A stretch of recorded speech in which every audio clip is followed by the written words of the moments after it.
Assalamualaikum warahmatullahi wabarakatuh. Alhamdulillah wassalatu wassalam ala Rasulillah wa ala alihi wa sahbihi wa mawala. Amma ba'du fa ya ibadallah usikum wa iyaya bitaqwallah fa innal jannata uiddat liman ittaqah.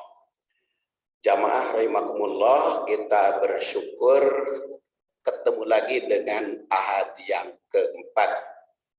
Tiap ahad keempat saya mengisi secara rutin yang awalnya dikasih judul Zakat Infak Sedekah, tapi pada hari kemarin diusulkan oleh panitia lanjutkan hancak saja, karena ternyata yang berkaitan dengan situasi dan kondisi banyak yang bahas. Jadi oleh karena itu kita kembali kepada program fikih keluarga berdasar tadabbur juz ammah. Dan sekarang insya Allah yang akan kita tadabburi adalah surat Ad-Duha. A'udzubillahi minasyaitonir rajim. Bismillahirrahmanirrahim. Wad-duha wal laili idza saja ma wadda'aka rabbuka wa ma qala walal akhiratu khairul laka minal ula wala sawfa yu'tika rabbuka fatarda. Alam yajidka yatiman fa'awa wa wajadaka dhallan fahada wa wajadaka 'ailan fa'agna fa'ammal yatima fala taqhar wa ammas sa'ila fala tanhar wa amma bi ni'mati rabbika fahaddits. 11 ayat dan jumlahnya 28 halaman. Mudah-mudahan bisa kita bahas secara tuntas. Dan seperti biasa ditadaburi dengan 7 langkah, mulai dari tartibut tilawah barusan. Sekarang kita lihat tarjamahnya. Demi matahari sepenggalah naik, wadduha, dan demi malam apabila telah sunyi, walaili idza saja. Tuhanmu tidak meninggalkan kamu dan tidak pula benci kepadamu, dan sesungguhnya akhir itu lebih baik bagimu dari permulaan. Itu yang kita kasih judul, bahwa masa depan harus lebih baik dari masa silam. Dan kelak Tuhanmu pasti memberikan karunia-Nya kepadamu. Lalu hati kamu menjadi puas. Ridho. Bukankah Dia mendapatkanmu sebagai seorang yatim, lalu Dia melindungimu?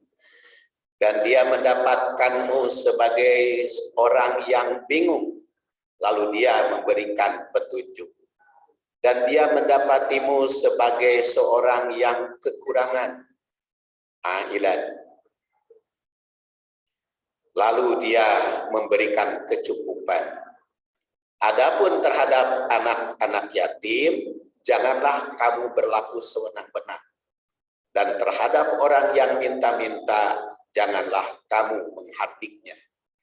Dan terhadap nikmat Tuhanmu, maka hendaklah kamu menyebut-nyebutkannya secara bersyukur. Itu terjemahnya. Sekarang tak berikutnya adalah tarikh surat. Surat ini dinamakan Ad-Duha, yang berarti matahari sepenggalah naik, atau sering disebut waktu duha. Jadi sudah jadi bahasa Indonesia ya, waktu duha. Sebagaimana tercantum pada ayat pertama. Surat ini termasuk Makkiyah. Jadi turun di Mekah sebelum Rasul hijrah. Setelah surat Al-Fajr. Kemudian tarikh yang kedua diriwayatkan oleh Aswad bin Qais. Dia mendengar Jundab bin Abdullah, seorang sahabat yang wafat 64 Hijriah. Istaqad Nabi Shallallahu Alaihi Wasallam Falam yakum lailah au lailataini fa'atathu imro'ah faqalat ya Muhammad ma aro saitonak illa qad tarakaka fa anjalallahu azza wa jal wa duha wal laili idza sajama wa da'aka rabbuka wa maqala. Jadi menurut riwayat Aswad bin Qais dari Jundab, ayat ini berkaitan dengan ulah seorang wanita bicara kepada Rasul, "Hei Muhammad, nyebutnya setan, Jibril tidak datang kepadamu. Allah Tuhan telah membencimu." Maka surat Ad-Duha secara historis, asbabun nuzul, turun berkaitan dengan bantahan terhadap mereka. Tidak, Allah tidak membenci kamu, tidak membenci Muhammad, tidak membenci Rasul. Adapun ada jeda turun wahyu, itu kebijakan dari Allah Subhanahu wa taala. Kemudian tarikh yang ketiga, Zaid bin Arqam, seorang sahabat yang wafat tahun 68 Hijriah, menerangkan ketika surat Al-Lahab turun, dikatakan kepada istri Abi Lahab bahwa Muhammad telah menghujatmu. Istri Lahab tersebut menghadap kepada Rasul dan mengatakan bahwa engkau telah menghujatmu, kan turun surat Al-Lahab tabat yada Abi Lahab wa tab, itu kan celaka kedua tangan Abu Lahab karena dia akan terjerumus ke neraka yang menyala-nyala. Jadi setiap Bapak membaca surat Al-Lahab tabat syada Abi Lahab wa tab, itu langsung mengecam Abu Lahab, celaka Abu Lahab. Nah, ketika itu istri Abu Lahab tentu saja bereaksi. Jadi maka turunlah istri Abu Lahab itu mengatakan, ya Muhammad ma ara sahibaka illa qad wada'aka wa qila laka fa anjalallah wa duha wal lail. Jadi setelah dikecam, istri Abu Lahab itu marah kepada Rasul Shallallahu Alaihi Wasallam sehingga mengatakan setan kepada Jibril, maka turun surat Ad-Duha. Itu tiga historis. Kemudian berikutnya tanasub ayat atau tanasub surat Ad-Duha dengan surat sebelumnya. Dalam surat Al-Lail, Allah Subhanahu wa taala bersumpah dengan malam yang menutupi, wal laili idza yaghsha wan nahar idza tajalla, demi malam dan demi siang. Dan demi malam yang gelap gulita, demi siang yang terang benderang. Nah, dengan sumpah tersebut dia menegaskan telah menciptakan laki-laki dan perempuan. Karena wa ma khalaqad dzakara wal unsa, telah menciptakan laki-laki dan perempuan. Dalam surat berikut Allah Subhanahu wa taala bersumpah lagi, wadduha wal laili idza saja, dengan waktu duha dan malam gelap gulita. Kemudian menegaskan bahwa Nabi Muhammad SAW itu dicintai olehnya.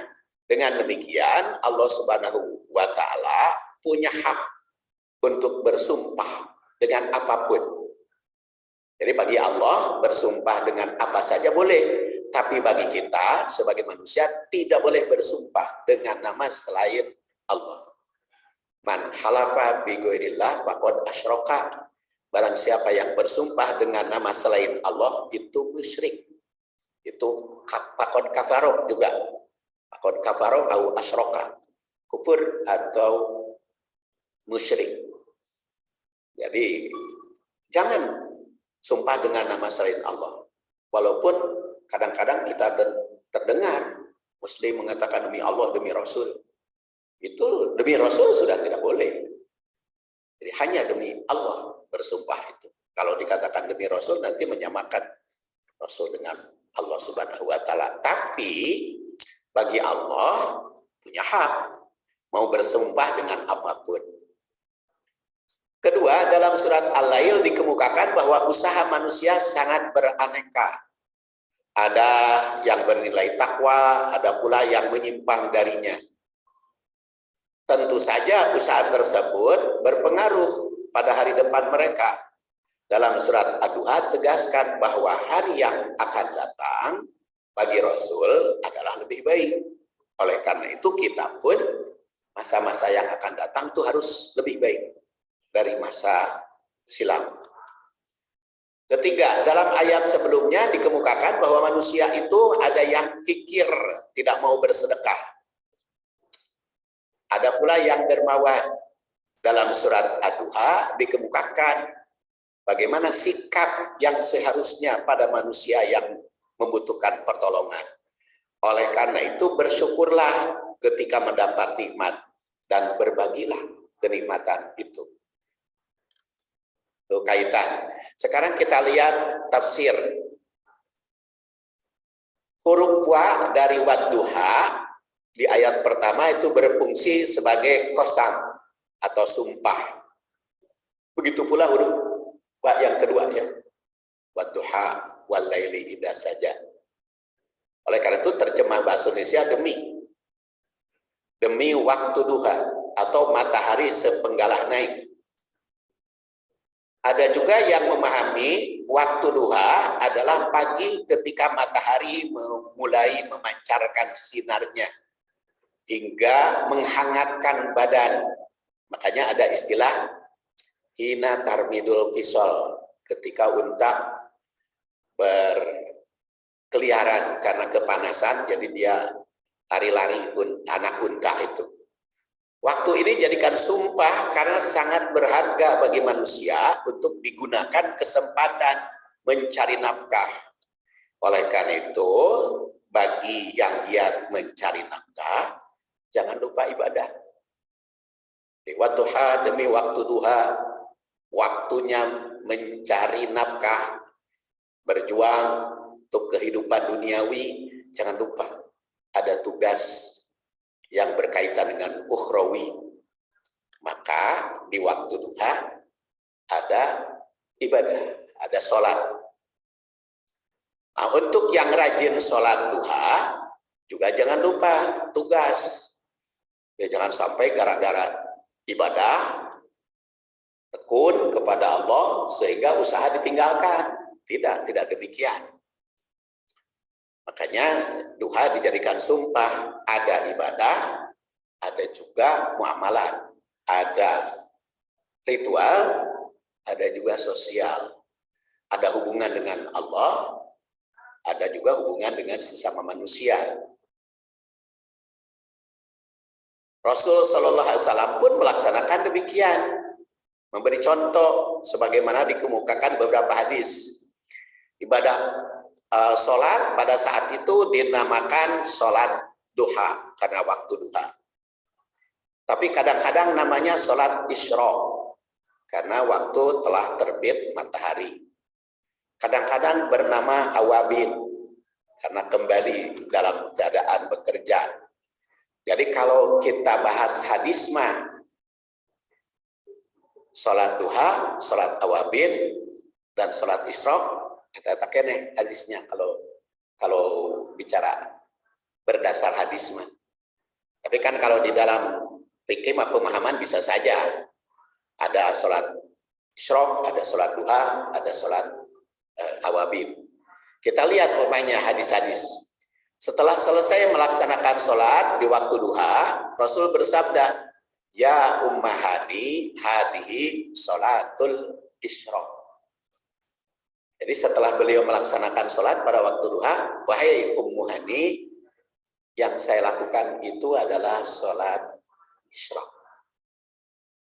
Ummu Hani itu siapa? Adalah putra Abu Thalib ya, berarti saudara sepupu. Wafatnya di atas 55 tahun. Kemudian dalam riwayat Zaid bin Arqam yang wafat 68 Hijriah, ditandaskan sholatul awabin hina tarmidul fisal. Salat awabin itu ketika unta lari dari kalangnya, dari gedogannya.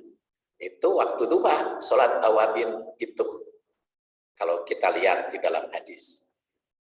Karena perkataan tarmadu itu mengandung kepanasan atau menjadi terasa panas. Nah, dan fisol itu anak unta.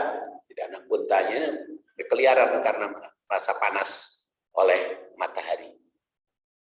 Jadi kalau baca hadis mah kadang-kadang menyebut sholat duha, Rasul itu kadang-kadang menyebut sholat isyraq, kadang-kadang menyebut sholat awabin. Dalam riwayat Abu Hurairah yang nama aslinya Abdurrahman bin Sohar, wafat 57 Hijriah, diterangkan ausani khalili sallallahu alaihi wasallam walistabi tariki fi sabarin wala hadar ala ayyama ila ala bitrin wa ala asuma salasata ayyamin kulli syahr wa ala ada'a rok'atai duha fa innaha sholatul awabin, kata Abu Hurairah. Rasul kekasihku, kecintaanku berwasiat kepadaku dengan 3 hal dan tidak aku tinggalkan, yaitu sholat witir baik sedang mukim maupun bepergian. Kedua, saum dalam 1 bulan 3 hari. Dan yang ketiga, rok'atai duha, 2 rakaat duha. Fa'innaha, sesungguhnya sholat duha itu sholatul awabin, kata Abu Hurairah, adalah sholat awabin. Kemudian Abu Hurairah juga mengatakan ausanin Nabi sallallahu alaihi wasallam bi raq'atai duha. Jadi disebut 2 rakaat duha, salat awabin itu. Dan Ummu Hani binti Abi Thalib juga meriwayatkan lamma kana amul fatih ata Rasulullah sallallahu alaihi wasallam wa huwa bi'a'la Makkah qama Rasulullah SAW ila ghusli fasatartu alaihi Fatimah summa akhadha saubahu faltahafa bihi summa shalla saman raq'atan subhatat duha, 8 subhatat duha. Itu hadis riwayat Muslim yang wafat 261 Hijriah. Jadi kadang-kadang Rasul itu 2 rakaat, kadang-kadang 8 rakaat, ada juga yang mengatakan di yang lain 4 rakaat. Banyak ulama yang berpendapat bahwa sholat duha dilaksanakan bisa tiap hari. Tapi ulama lain menyatakan tidak diperlukan tiap hari. Karena Abu Sa'id Al-Khudri, sahabat yang wafat 74 Hijriah, karena Nabi sallallahu alaihi wasallam yusalli duha hatta nakul la yada wa yada'uha hatta nakul la yusalli. Aku menyangka Rasul itu sholat duha tiap hari, sehingga aku menyangka beranggapan Rasul tidak pernah meninggalkan. Ternyata beliau meninggalkannya, sehingga menyangka beliau tidak sholat lagi. Jadi Rasul itu kadang melakukan, kadang tidak. Tapi ada juga yang sholat duha ini mempunyai nilai tinggi. Sholat duha atau sholat isyraq atau sholat awabin itu yang mempunyai nilai tinggi. Yaitu berdasar riwayat Anas bin Malik yang wafat tahun 93 Hijriah, lahirnya 10 sebelum hijrah. Dalam usia 103 tahun beliau wafat. Dia menerangkan, man shallal ghada fi jamaah summa qa'ada yadhkurullah hatta tatlu asy-syamsu summa shalla rak'atain kanat lahu ka ajri hajjah wa umrah. Barang siapa yang sholat subuh secara berjamaah, Kemudian setelah sholat subuh itu tetap berada di masjid, berzikir seperti sekarang kita. Pengajian, tadabbur juga dikit. Kita berdialog, bertadabbur, mengkaji Quran, mengkaji hadis, itu termasuk zikir. Dan kita berada di masjidnya sampai terbit matahari. Dan ketika terbit matahari, di situ dikatakan tatlu asyams. Jadi setelah terbit matahari, summa sholat rakaatain, kemudian sholat 2 rakaat, maka pahalanya sama dengan pahala umroh dan haji. Menupan haji dan umroh teh berat, ayo nama umroh. Umroh juga 30 juta, hajinya sampai hampir 50 juta. Sekarang kita berada di masjid setelah sholat berjamaah. Makanya jangan dulu ninggalkan sebelum terbit matahari, Bu, kecuali ada kepentingannya. Sekarang itu waktu duha 6.15. Terbit mataharinya jam 5.45 ya. Jadi sampai jam 6.15 sholat 2 rakaat, menang pahala umroh. Itu hadis diriwayatkan oleh At-Tirmidzi yang wafat 279 Hijriah dan dianggap sebagai hadis sahih oleh Al-Albani, Nasiruddin Albani yang wafat tahun 1999. Lahirnya 1914, wafat tahun 1999. Itu hadis sahih, bisa dijadikan dasar hukum. Jadi kalau sekarang kita dialognya sampai 6.15, bisa mendapatkan pahala. Kalau sampai jam 6, jangan dulu pulang, nunggu dulu jam 6.15 untuk sholat 2 rakaat. Ayat berikutnya, wal laili idza saja, demi malam apabila telah sunyi. Ayat ini merupakan sumpah kedua. Setelah Allah Subhanahu wa taala bersumpah dengan waktu duha, maka Allah Subhanahu wa taala bersumpah dengan waktu malam. Dan ternyata waktu malam banyak digunakan istirahat, dan jangan lupa pula adanya ibadah. Jadi kalau waktu pagi bekerja ada ibadah, waktu malam istirahat juga ada ibadah. Itulah yang namanya qiyamul lail, tahajud, witir, qiyam Ramadan. Ada juga yang membeda-bedakan. Ada qiyamul lail beda deui, ada tahajud beda deui, ada qiyam Ramadan beda deui. Ada juga. Tapi ada juga yang menyamakan tarawih. Ya, ada tarawih, ada qiyam Ramadan, qiyamul lail, ada tahajud, ada witir. Ada yang membeda-bedakan. Tapi kalau kita telusuri dalam hadis, sama hadis nanti eta kene. Kalau Bapak dan Ibu baca qiyamul lail, hadisnya eta. Kalau kita baca qiyam Ramadan, eta kene hadisnya teh. Dari Aisyah, dari Abu Hurairah, dari hadisnya eta kene. Witir juga masih itu juga. Mangga eta mah saya mah tidak akan memberikan fatwa ya, hanya bahas Quran dan hadis. Pemahaman berbeda, nah itu memang enggak. Seperti tadi sholat duha ada yang mengatakan isyraq dulu, kemudian nanti duha, setelah duha awabin, sehingga tiga-tiganya, karena istilahnya tiga. Tapi kalau kita telusuri hadisnya sama eta kene, awabin, duha maupun isyraq. Jadi seperti tadi saya katakan tafsiran memang enggak ya. Dan qiyamul lail atau juga tahajud atau bangun malam itu diperintahkan oleh Allah Subhanahu wa taala pada wahyu ketiga kalau ditinjau dari sudut sejarah. Jadi wahyu pertama itu surat Al-Alaq, Iqra bismi rabbikal ladzi khalaq. Itu dipahami sebagai penekanan tauhid atau syahadat uluhiyah. Wahyu kedua surat Al-Qalam.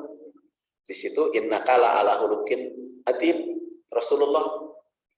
Maka dipahami wahyu kedua itu sebagai syahadat risalah, dan wahyu ketiga tahajud qumil laila illa qalila, dan itu berlangsung. Sholat malam itu dilakukan oleh Rasul sebagai sholat fardu selama 10 tahun. Jadi 10 tahun teu aya sholat 5 waktu. Baru setelah tahun ke-10 kenabian, Isra Mi'raj, ada sholat 5 waktu. Dan 2 rakaat semuanya. Baru setelah sampai hijrah ke Madinah, maka Rasul melakukan sholat rakaat yang beda-beda. Ada yang 4, ada yang 3, ada yang 2. Itu sejarahnya sholat. Ya, kita maratonkan. Ma wadda'aka rabbuka wa ma qala.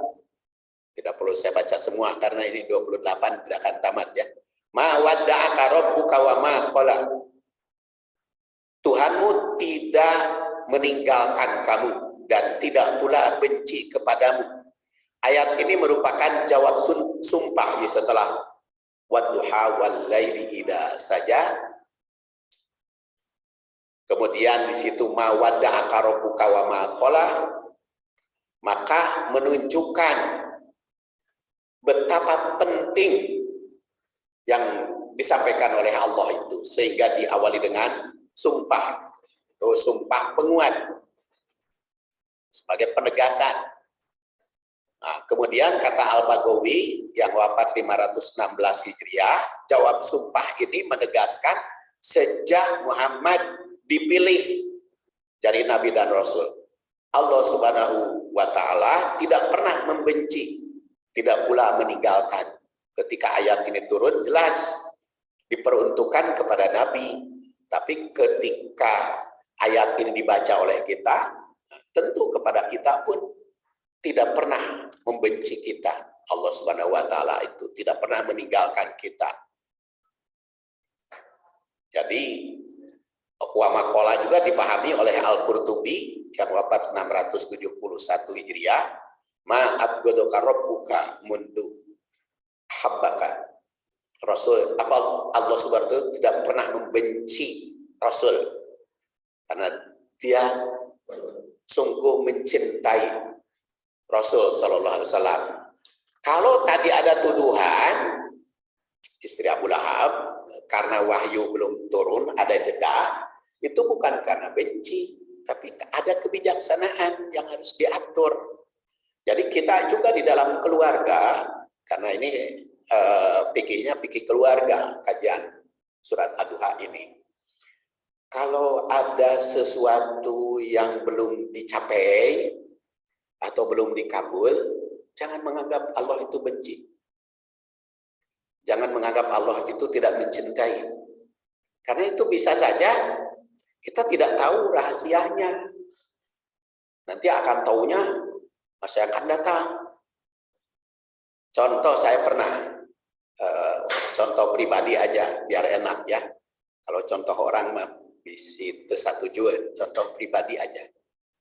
Ketika anak saya ikut tes di Unpad beberapa tahun yang lalu, dia akan milih fakultas kedokteran, pilihan pertama, dan pilihan kedua, fakultas keperawatan. Padahal dia itu cerdas. Dari SMA 8-nya juga dikatakan cerdas. Tapi kok diterimanya di pilihan kedua, keperawatan. Padahal kan inginnya kedokteran. Ada di dalam hati itu kok, ya Allah doa saya tidak dikabul. Begitu, ada sangkaan begitu. Bertanya-tanya, baru sekarang sadar.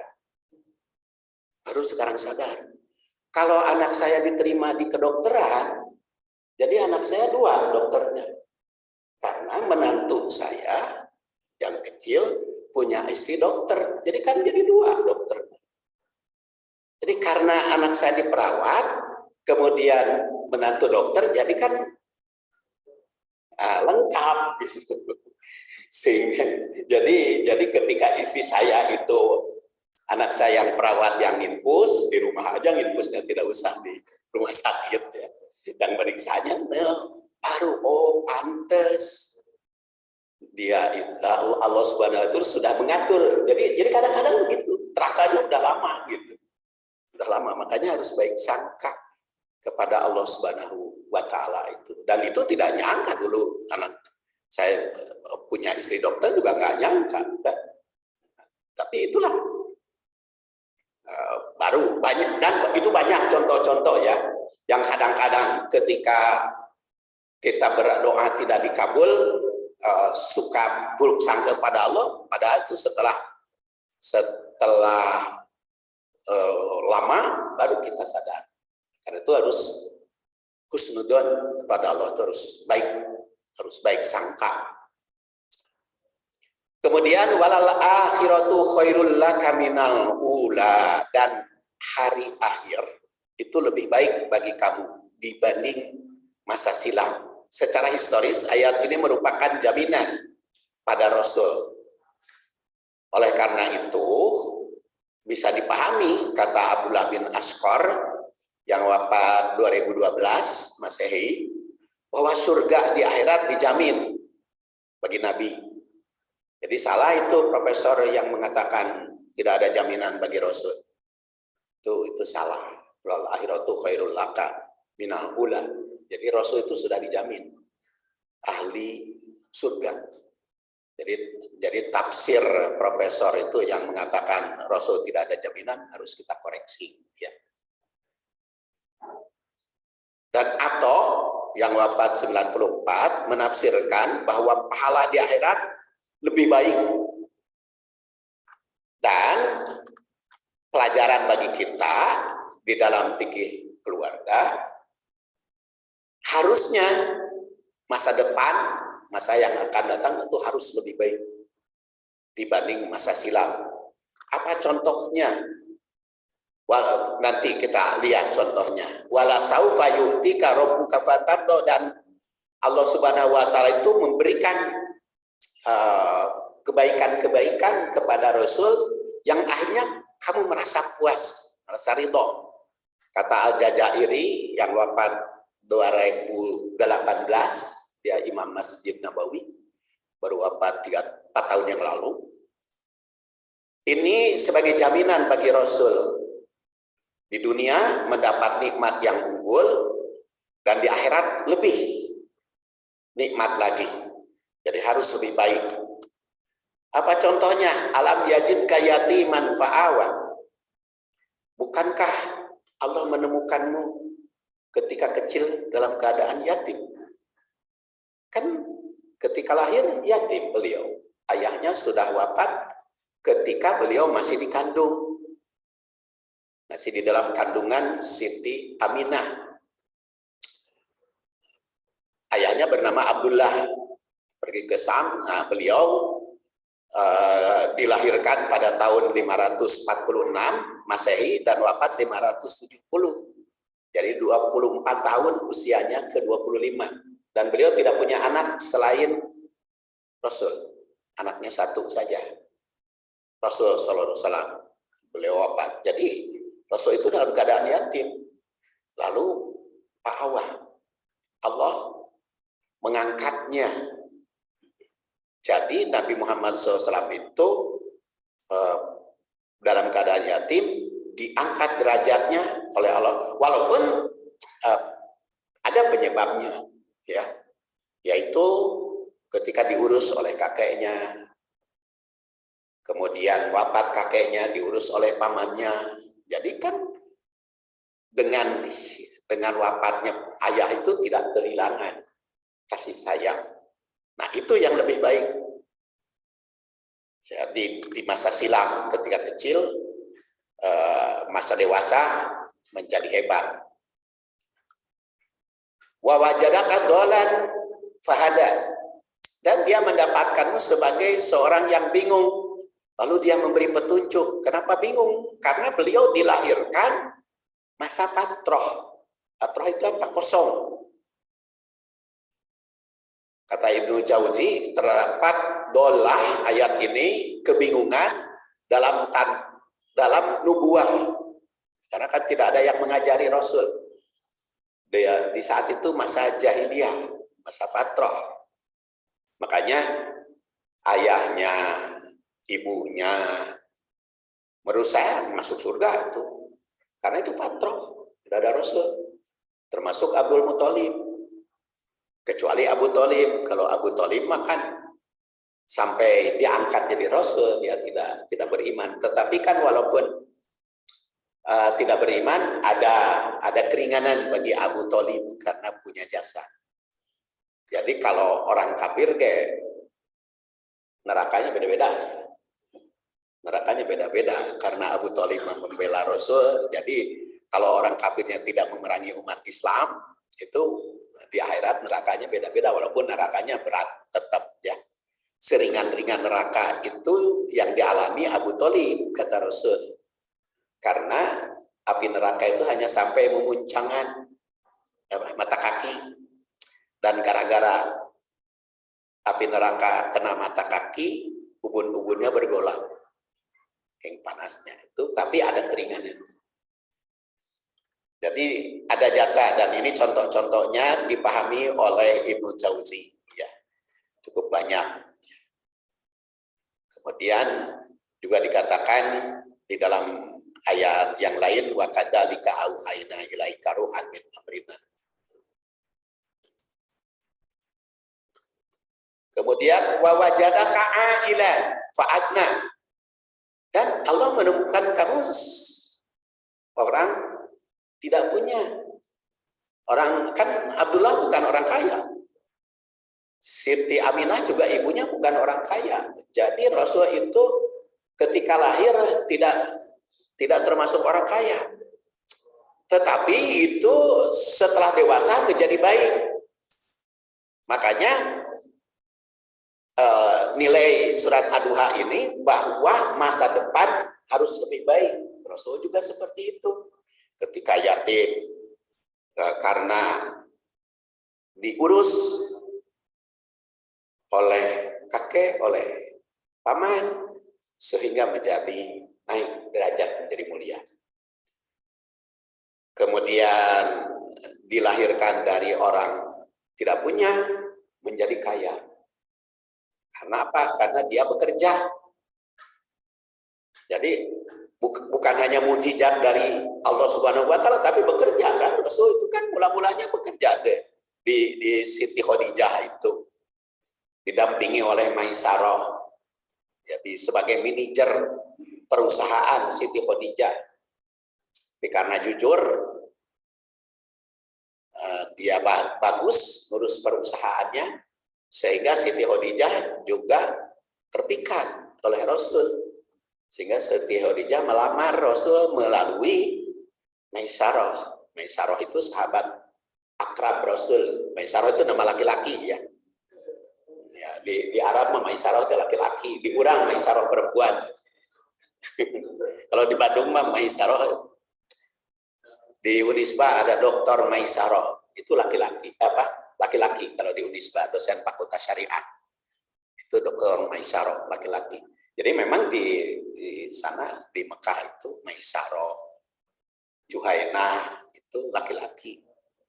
Di Bandung mah Juhainah itu istri saya. Sama perempuan. Nah, jadi itu asalnya fakir, ahilanku. Fakir lama laka, tidak punya harta, fa'agna, menjadi orang kaya. Jadi rahasianya menjadi orang kaya karena tadi mulai dari bekerja secara baik, jujur, kemudian nikah dengan orang kaya. Itu Siti Khadijah itu orang kaya-kaya, konglomerat pada saat itu, ya. Dan usianya juga Siti Khadijah kan masih muda ketika dinikah oleh Rasul. Baru berusia 40 tahun kan, masih punya anak pada saat itu. Jadi walaupun usianya lebih tua dari Rasul 15 tahun. Ada dua kan istri Rasul yang tua. Pertama Khadijah beda 15 tahun, kedua Saudah beda 17 tahun. Yang lain-lain mah muda-muda semua. Aisyah, Hafsah, Hindun. itu rata-rata yang masih muda. Jadi yang tua itu cuma 2 perempuan yang, tapi bukan tua, itu ke Siti Khadijah masih muda. Hanya yang tua itu Siti Saudah. Dan Siti Saudah itu paling panjang usianya, karena dia wafatnya tahun 55. Jadi sekitar 125 tahun usianya Siti Saudah, istri Rasul. Fa'amal yatima fala takhar, karena tadi kamu dulunya yatim, diangkat menjadi punya paman, punya kakek yang ngurus. Kemudian kamu juga fakir, jadi kaya. Maka janganlah berbuat sewenang-wenang terhadap anak yatim. Fa'amal yatim fala takhar. Wa amasa ila fala tanhar. Dan yang minta-minta jangan kau hardi. Ingat masa silam. Ya. Dan oleh Rasul, sehingga Rasulullah SAW itu menandaskan ana wa kafilul yatim fil jannah hakada wa qala bi usbu'i sababah wal wusta. Ya, Rasul itu sampai begini mengatakan, aku dengan pengurus anak yatim di surga seperti ini, berdampingan. Dan tanggung jawab terhadap anak yatim di dalam berbagai ayat cukup banyak. Di sini juga ada cukup panjang. Kemudian wa amsaila fala tanhar, terhadap orang yang minta-minta jangan kau hardik. Jadi harus baik terhadap orang yang minta-minta. Kalau ternyata tidak memiliki kemampuan, enggak apa-apa tidak memberi, kalau tidak memberi, atau pertimbangan ya, karena yang minta-minta itu kan macam-macam, apalagi ke komplek di Bandung kan, di pagi sudah ketok-ketok minta, ya kalau mau beri berilah silakan, kalau tidak mau beri jangan dihardik, jangan dihina, karena sa'il. Walaupun hadis menyatakan orang yang minta-minta itu sama dengan mengumpulkan api neraka di perut. Kalau dia punya kecukupan, tapi bukan untuk dihardik oleh kita. Fala tanhar. Wa amma bi ni'mati rabbika fahadis, dan segala nikmat itu harus disebut, harus ditasyakuri. Dan tasyakur nikmatnya cukup panjang. Di sini saya langsung kepada takwil surat Ad-Duha. Allah Subhanahu wa taala, jadi tak ke-6 surat takwil. Allah Subhanahu wa taala bersumpah di awal surat Ad-Duha dengan 2 waktu, yaitu waktu duha, banyak kesibukan, terang benderang, dan waktu malam, waktu istirahat. Maka di situ dikatakan ketika sibuk jangan lupa Sang Pencipta. Ketika istirahat jangan lupa. Makanya ada doanya. Ketika tidur bismika Allahumma ahya wa amut. Jadi kalau kita susah tidur nggak apa-apa, baca Quran saja. Kalau sulit tidur, ya kalau sudah sholat dan lain sebagainya. Jadi itu jadi nikmat. Makanya kalimatnya kan bismika Allahumma ahya wa amut. Kemudian siang bekerja, jangan lupa ibadah. Kemudian yang kedua, Allah Subhanahu wa taala menjamin bahwa Nabi Muhammad SAW itu terpilih dalam segala aspek kehidupan. Ketiga, dengan ada jeda waktu antara turun ayat dengan ayat yang lain, itu sebagai kebijaksanaan untuk kepentingan umat. 4, kehidupan Rasul semakin dewasa, semakin baik. Maka kalau kita ingin memiliki keluarga yang baik, harus semakin baik. Masa pensiun itu harus lebih baik. Ya, masa pensiun itu harus lebih baik. Dan memang kalau mengikuti ajaran Islam, masa pensiun itu harus lebih baik. Karena apa? Ketika kita masih muda, kan jerih payah mencari duit untuk anak-anak, untuk sekolah anak. Kita dewasakan anak itu. Begitu anak kita sudah berusia 40 tahun, kan wajib anak itu menyantuni orang tua. Jadi kan kalau tadi punya anak umur 25, anak 40, kita 65 di pensiun, anak sudah 40 dewasa kan, membantu orang tua. Makanya kalau menjalankan hukum Islam, masa pensiun itu harus lebih baik. Harus lebih sejahtera, harus lebih nikmat, bukan lebih ripuh. Cuman kadang-kadang banyak umat yang lebih ripuh. Begitu pensiun, hartanya dibagi-bagi ke anak. Baheula mah jadi payah nyangan duit, ayeuna geus dewasa geus pensiun dibagi-bagi ke anak, jadi boga naon, teu punya infak. Karena itu harus lebih baik ya. Dan harta anak, harta orang tua kalau dalam Islam. Jadi anta wa maluka liwalidika. Kamu dan hartamu milik ayahmu. Jadi ketika seorang laki-laki diminta, dia punya harta lebih, diminta oleh istrinya dan diminta oleh ayahnya. Jadi bingung, harta lebih itu ka istrikeun atau ka bapakkeun? Itu harta lebih. Maka datang kepada Rasul. Maka Rasul menjawab, anta wa maluka liwalidika. Kamu dan hartamu milik ayahmu.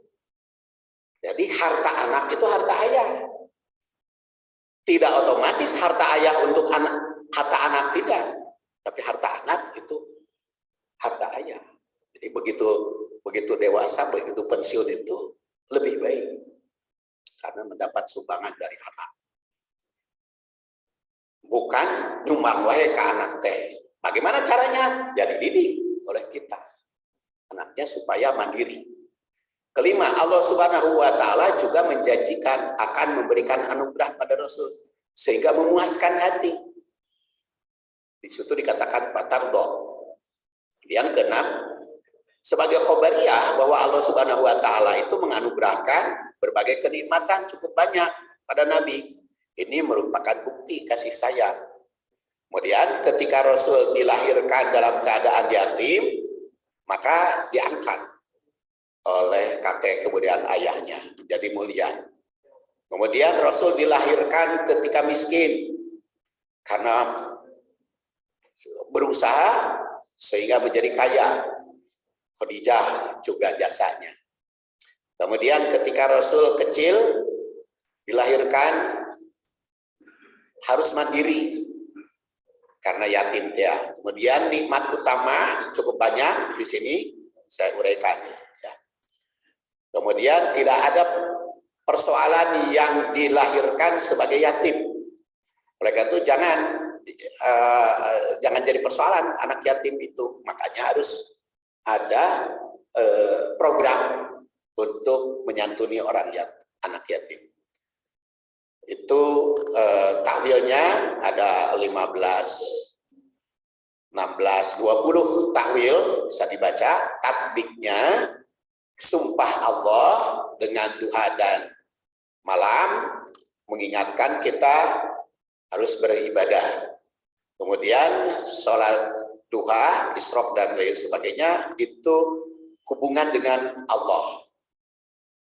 Jadi seperti tadi, ketika kita beribadah jangan lupa urusan duniawi, ketika di duniawi jangan lupa urusan ibadah sehingga seimbang ya. Kemudian di sini juga ada yang terakhir karena tadi bukti-buktinya ini sudah jam 6. Pama yatima fala takkar wa masaila fala tanhar wa amma bi ni'mati rabbika fahadis. Jadi di dalam keluarga itu harus banyak bicara kenikmatan, ulah kesedihan wae. Udkuru nikmatallah alaikum fa amma bi ni'mati rabbika fahadis. Justru kenikmatan yang harus dibicarakan itu antara suami dengan istri. Harus bicara kenikmatan, jangan hayo wae kesedih ya. Apalagi kalau sudah tua. Sudah tua itu harus berbicara kebahagiaan, kenikmatan. Karena anugerah senantiasa Allah Subhanahu wa Ta'ala berikan. Kemudian masa depan harus lebih baik dari sebelumnya. Karena dicontohkan oleh Rasul Shallallahu Alaihi Wasallam. Saya kira itu Bapak-bapak dan Ibu-ibu, kajian kita surat Ad-Duha. Saya bahas secara ringkasannya saja, silahkan buku yang saya sediakan dibaca kembali oleh Bapak-bapak dan Ibu-ibu, mudah-mudahan bermanfaat. Bapak